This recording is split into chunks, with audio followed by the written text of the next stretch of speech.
Assalamualaikum warahmatullahi wabarakatuh. Pada mata kuliah Psikologi Industri dan Organisasi, kami dari kelompok 3 berataskan nama Laura Ferawati dan Rizky Maulana dari Prodi Mekatronik 2020. Langsung saja masuk ke poin-poin pembahasan. Di sini ada 5 poin pembahasan, yaitu yang pertama staffing, yang kedua perencanaan SDM, yang ketiga rekrutmen, yang keempat seleksi, dan yang kelima manajemen retensi. Langsung saja masuk ke poin pembahasan yang pertama, yaitu staffing. Staffing, langkah pertama dalam memperoleh orang yang bersedia bekerja keras untuk menciptakan pelanggan-pelanggan fanatik adalah merekrut dan menggaji orang yang tepat untuk Anda. Dan benchmark. Apa itu staffing? Staffing merupakan salah satu fungsi manajemen berupa penyusunan personalia pada suatu organisasi sejak dari merekrut tenaga kerja, pengembangannya sampai dengan usaha agar setiap tenaga kerja memberikan daya guna yang maksimal bagi organisasi. Staffing di dalam organisasi berkaitan dengan memperoleh orang yang tepat dalam jumlah yang tepat pada tempat yang tepat dan waktu yang tepat untuk mencapai hasil organisasi. Staffing adalah proses yang kompleks dan meliputi fase yang mempengaruhi semua wilayah organisasi, tetapi secara khusus penting bagi efektivitas organisasi. Dengan demikian, dalam proses staffing, organisasi berupaya menarik, memotivasi, dan mempertahankan tenaga kerja dengan karakteristik yang sesuai untuk mencapai misi, strategi, sasaran, dan tujuan organisasi. Strategi staffing bermula dari misi, rencana strategis, sasaran, dan tujuan organisasi yang pada gilirannya mempengaruhi usaha-usaha perencanaan sumber daya manusia, yaitu SDM. Masuk ke poin yang kedua, perencanaan SDM. Pengertian perencanaan SDM. Perencanaan SDM merupakan proses yang digunakan organisasi untuk memastikan bahwa organisasi tersebut memiliki jumlah tenaga kerja yang tepat, tersedia jenis tenaga kerja yang tepat, pada saat yang tepat, pada posisi atau tempat yang tepat, dan melakukan pekerjaan dengan tepat. Manfaat perencanaan SDM. Menurut Witter dan Davis, 1985 hal 92 dan Sadar Mayanti 2007 hal 109 PSDM memiliki beberapa manfaat antara lain memperbaiki penggunaan sumber daya manusia, menyelaraskan aktivitas SDM dan tujuan organisasi yang akan datang secara efisien, mencapai penghematan dalam mempekerjakan karyawan baru, memperluas basis informasi MSDM untuk membantu aktivitas MSDM yang lain dan unit organisasi yang lain. Melakukan permintaan pada pasar tenaga kerja lokal dengan sukses. Mengkoordinasikan program MSDM seperti rencana aksi afirmatif dan kebutuhan rekrutmen. Menciptakan iklim dan kondisi kerja yang serasi dan dinamis. Proses PSDM. Proses PSDM terdiri atas perkiraan, penetapan tujuan dan perencanaan strategis serta implementasikan dan evaluasi program. Langkah akhir proses perencanaan adalah mengevaluasi hasil. Tentu evaluasi yang paling jelas melibatkan pengecekan apakah perusahaan secara sukses menghindari potensi kekurangan atau kelebihan tenaga kerja. Langkah-langkah itu dapat dilihat dalam gambar di sini.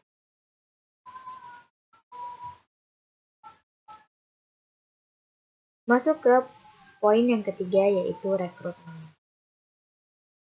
Tujuan rekrutmen adalah memikat calon kerja yang quality. Peranan rekrutmen adalah membangun persediaan tenaga kerja baru yang potensial yang dapat digunakan organisasi pada saat dibutuhkan. Dengan demikian, rekrutmen SDM didefinisikan sebagai praktik atau aktivitas yang dilakukan organisasi dengan tujuan utama mengidentifikasi dan memikat pegawai yang potensial dan kualitas. Aktivitas rekrutmen dirancang untuk mempengaruhi jumlah orang yang melamar lowongan kerja, jenis orang yang melamar lowongan kerja, atau kemungkinan mereka yang melamar lowongan kerja itu akan menerima posisi jika ditawarkan. Selanjutnya, sumber-sumber rekrutmen yang tersedia untuk organisasi. Yang paling umum dari sumber-sumber itu ialah rekrutmen internal, rekrutmen eksternal, rekrutmen non-tradisional. Alternatif terdapat terhadap rekrutmen. Merekrut karyawan baru mungkin tugas yang sudah jelas, tetapi tidak selalu merupakan solusi yang baik terhadap masalah itu. Beberapa alternatif berikut bisa dilakukan. Yang pertama, mereorganisasi pekerjaan.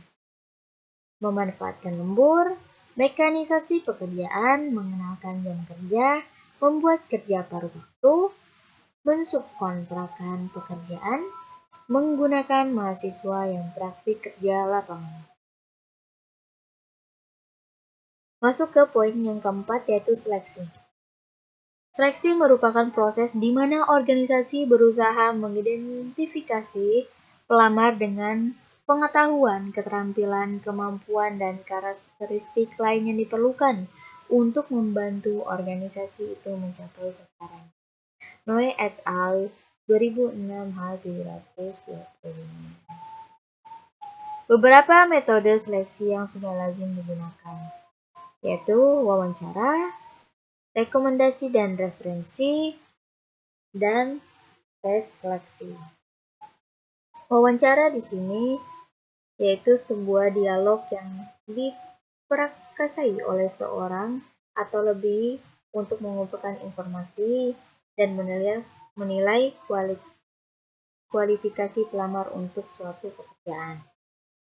Rekomendasi dan referensi di sini yaitu dapat menyediakan 4 jenis informasi tentang pelamar kerja. Yang pertama, pendidikan dan riwayat kerja, karakter dan kemampuan interpersonal.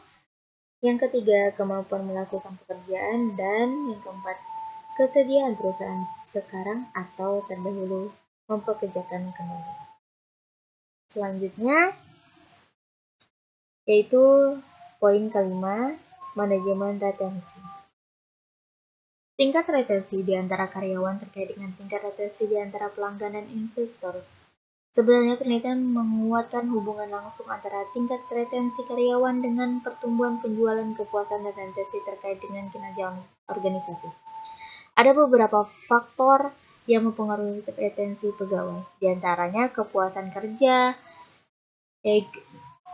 engagement pegawai, dukungan organisasi, program pelatihan dan pengembangan karir.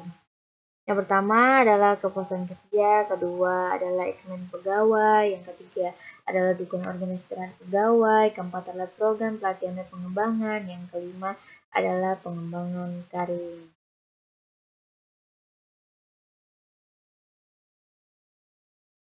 Sekian dari saya. Terima kasih banyak atas perhatiannya. Saya tutup. Wassalamualaikum warahmatullahi wabarakatuh.